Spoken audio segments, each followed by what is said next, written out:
कोरोची परिसरात गव्याचे दर्शन। वन विभाग आणि बचाव पथकाच्या तत्परतेने गवा नैसर्गिक अधिवासात सोडण्यात यश। कोरोची तालुका हातकर्णी येथील लक्ष्मी इंडस्ट्रीज परिसरात गवारेडा आढळल्याने नागरिकांमध्ये भीतीचे वातावरण निर्माण झाले होते। माहिती मिळताच वन क्षेत्रपाल करवीर आर.एस. कांबळे यांच्या मार्गदर्शनाखाली वन विभागाचे आणि वन्यजीव बचाव पथकाचे अधिकारी तात्काळ घटनास्थळी दाखल झाले।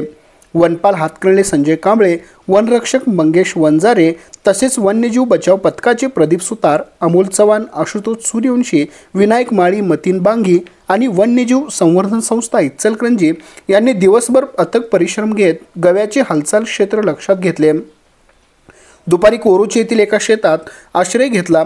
त्यानंतर लक्ष्मी इंडस्ट्रीजच्या दिशेने गव्याला हुसकावून लावत रामलिंगच्या दिशेने त्याच्या नैसर्गिक अधिवासात सुरक्षितरित्या पाठवण्यात वनजीव बचाव पथकाला संध्याकाळपर्यंत यश आले।